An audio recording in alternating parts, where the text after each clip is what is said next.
Aram ko dibiki ano eh, pasyaran eh. Yung may taas, tapos may nagpapares.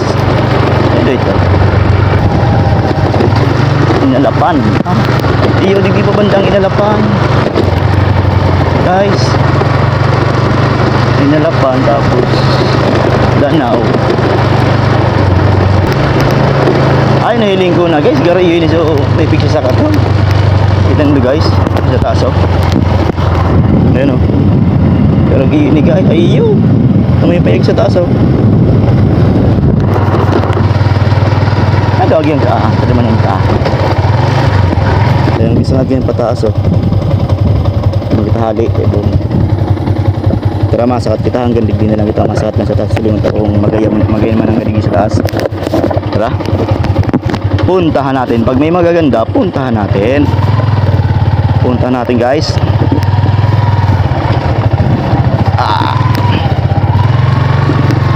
Buti hindi umulan. Kung kung umulan, siguradong mapagalig di magsakat.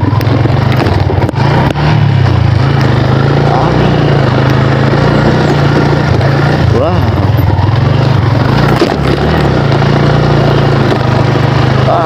Medyo paahon niya guys. Ay.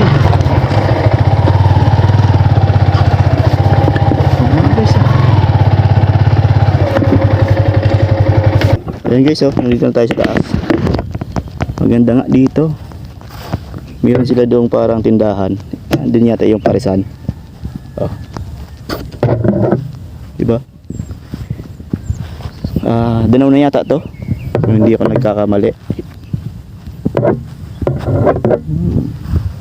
Siguro kung magayon man di pagbanggi. Kaso nga lang guys, yung mga nagkatambay dito pagbanggi, grabing basura oh. Meron sila dito yung cottage at tindahan din to sigurado. Alright. Ayos din. Tipang ano ni Kenny, magayonong pa inilalo.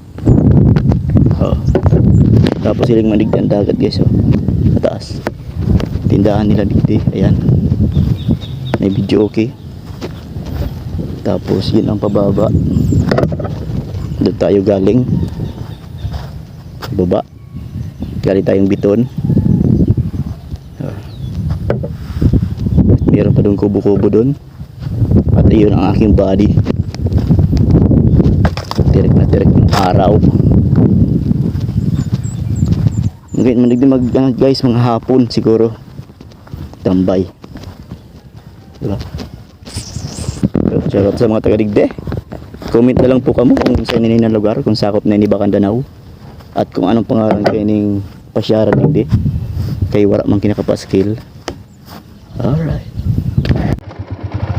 Tara guys, bababa na tayo.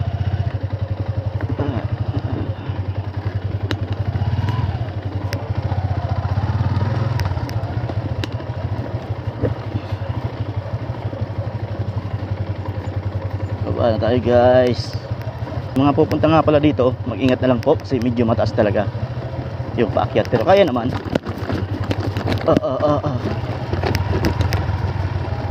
Yakang-yaka naman ang mga motor yan. Basta double ingat lang tayo guys. Alright. Yan guys, balik na tayo ng Biton. Maraming salamat. Comment na lang po kamo kung saan yan. Kung anong pangarang pasyarin na.